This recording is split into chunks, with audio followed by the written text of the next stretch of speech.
Hi friends, welcome back. Today is part 5 of our journey and we are going to read the next chapter in our story and then I have a fun craft for us to do together. Let's go ahead and get started with our Girl Scout promise. Raise your right hand and say, "On my honor, I will try to serve God and my country, to help people at all times, and to live by the Girl Scout law." And what is that law? Let's read it. "I will do my best to be honest and fair, friendly and helpful, considerate and caring, courageous and strong, responsible for what I say and do, and to respect myself and others, respect authority, use resources wisely, make the world a better place, and be a sister to every Girl Scout." Let's go ahead and get started. This is chapter 5. Tamales, tomatoes, and worm talk too. The girls raced to Cora's house. Cora's father had a famous guacamole waiting for them. It was chunks of avocado with little pieces of tomato and red onion and cilantro, and there were crisp tortilla chips to go with it. Then came tamales made by Cora's grandma. These were little packets of soft corn dough filled with chicken. Cora's mother poured each girl a cold rice drink. It was milky looking and taste of lime and cinnamon. This is called horchata," Cora said. The girls ate and drank, and they talked about the beautiful flowers and all their needs. Cora's mother listened in. "The flowers asked you for worms? Those flowers have been asleep a long time," Cora's mother said with a laugh. "They don't just need worms, they need worm composting. You girls can help with that." "Worm what?" Campbell said. "Worm composting," repeated Cora's mom. "It's a really neat way to make good soil for a garden. It's also a great way to recycle. You know how we put all our bottles and cans and newspapers in those special bins, right? That's recycling. Well, worms recycle too. They recycle food scraps by eating them up. In fact, feeding worms food scraps is the easiest way to recycle that I can think of." All three girls looked at Cora's mom. They wanted to know more.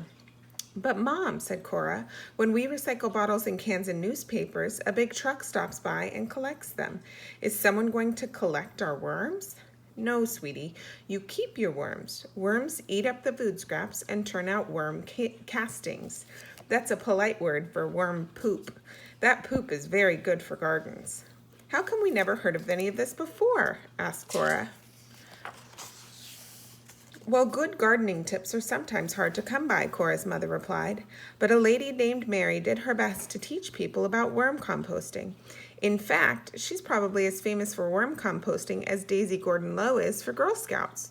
People call her Worm Woman. She lived in Kalamazoo, Michigan." "I can show you girls how to make a worm composting box," Cora's mom added. "You can keep it in the kitchen, and then every week you can take fresh compost to the garden." "I don't know," said Chandra, looking glum. "I don't think my mom will let me keep worm poop in our kitchen. That sounds yucky." "Well, the worms stay right in their box. It's all very neat and clean, but as long as the weather's mild, you can keep the box in your backyard, or in the garage, or the basement." "Still," Chandra said, "wouldn't it be more fun to grow ladybugs? They're so pretty." "Gardens are about choices," Cora's mother said. "Every gardener chooses what she wants to grow." "Basil," said Campbell. "That's what I want to grow for Jerry and Rosie. They want to have more good smells in the garden." "Basil is perfect then," Cora's mother said. "And maybe since you love tomatoes, you'll plant those too. I can give you seeds for some beautiful heirloom tomatoes from Mexico." "Heirloom?" asked Chandra. "What's an heirloom? A loom that floats in the air?" "No, silly. Heirloom," said Campbell. "That means old and special. I learned that from my grandma. She's always talking to me about their heirlooms, but not tomatoes. She talks about heirloom jewelry. She said she's going to give me her heirloom charm bracelet when I turn 8 next year." "That must be a beautiful bracelet," Cora's mom said. "And heirloom tomatoes are beautiful too, and delicious." "What about honeybees?" asked Cora. Clover wants her bee friend, Honey, to have some more bees to play with." "Honeybees? That's a tough one," said Cora's mom. "Bees aren't doing so well this year, but I know all the beekeepers in town. Maybe you could visit a beekeeper and get some advice." Suddenly, Cora remembered the note from Daisy Gordon Low. "Chandra, show my mom the note," she said. Chandra pulled the rusty tin box from her backpack. She opened the box and took out the folded yellow note. She carefully unfolded the paper and handed it to Cora's mother. Cora's mom sat down at the kitchen table and read the note. Then she looked up at the girls. This was a wonderful note. That Daisy was very smart. Maybe you could write a note, too, to future Girl Scout daisies. What would you want to tell them? "We have no idea," Cora, Chandra, and Campbell cried out all at once. Well, think about it. Think about it a while. I'm sure the right message will come to you. "Let's ask Tomiko," said Cora. "She's good at giving advice. She's almost 9 years old." "Oh, Cora, I almost forgot," Cora's mother said. "Tomiko called this morning while you were at the garden. I told her to stop by around 1 o'clock, which is," Cora's mother looked at the big yellow kitchen clock, "right about now." Just then the doorbell rang. It was Tomiko, a third grader from down the street. She held a tray of beautiful Japanese rice cakes. Some were pink, some were green, some were white. Tomiko said hello to everyone and then set down the tray of cakes. "My mother sent these over for all of you to try," Tomiko said. "Delicious," said Cora's mom. These are good," said Campbell. "Maybe when we finish helping the flowers, we could celebrate with this garden party. We could serve those cakes with tea. The garden parties are supposed to have tea, right?" "What a great idea," said Cora. "We could start with guacamole and little tomato and basil sandwiches." "Maybe rolled up like pinwheels so they're nice and pretty," said Chandra. "And we could have mint tea and these pretty cakes." "Now that sounds like a perfect party," Tomiko said, and everyone agreed. All right, so we are going to make some friends for your own garden at home. Now, since we aren't able to grow our own bees and ladybugs, we're going to paint some rocks like bees and ladybugs. So I'm going to start with this one because it looks a little bit long, like a bee. And I have my yellow paint open here and my white, and then the rock is black. So I'm actually going to start with my bee's eyes, since that's the lightest color, and give my little honeybee 2 eyes up there on his noggin. And now I'm going to give the bee some stripes all the way across.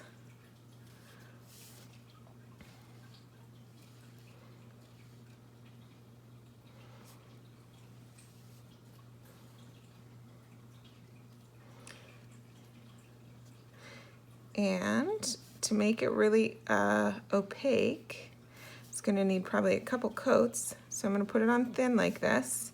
Then I'm going to let it dry a little. And then I'll come back and put a second coat. And while that's drying, I'll make a little ladybug and start with the eyes.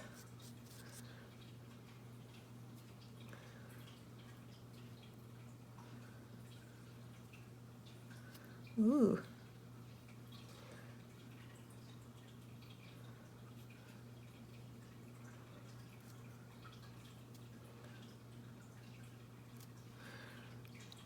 Once the eyes are in place, I'll do the back of the body red.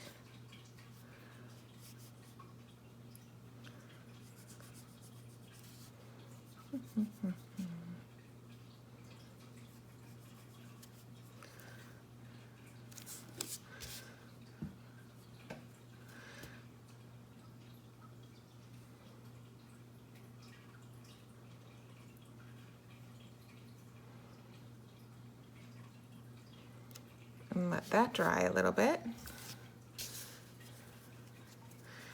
And while the ladybug is drying, I'll go back with my yellow, put that a little thicker, make my stripes a little more yellow.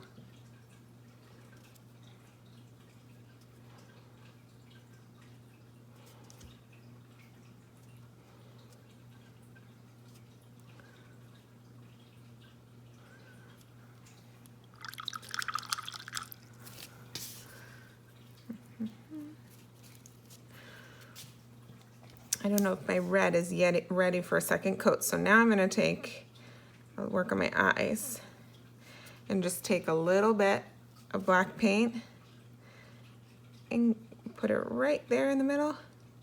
Should make a little dot. Now we see where they're looking. Put some more red on.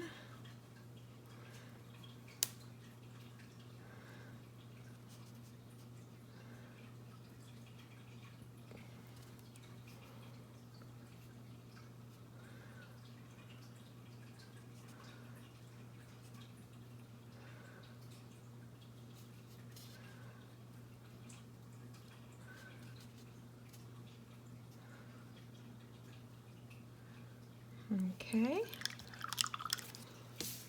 And then the last thing I need is my spots for my ladybug. So just like the eyeballs, I'm just gonna have it really thick on the brush and just plop it down to make some dots. The red paint's still really wet, so I don't wanna smear it around too much, just enough to get the black on there. Oh, that one almost looks like a little heart. I may leave it that way. Get a little more. And more.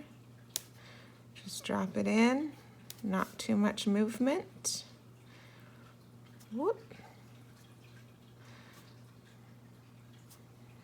I need some more black to make that work. And then I have a little ladybug. And I'm gonna leave these for a while to dry. And then I can put them in my yard, or if you have a patio or even a plant inside your house, they could live at the bottom in the pot and keep your plants company. And that's it. You have enough to make 4. So I can't wait to see the little bugs that you guys make for your gardens.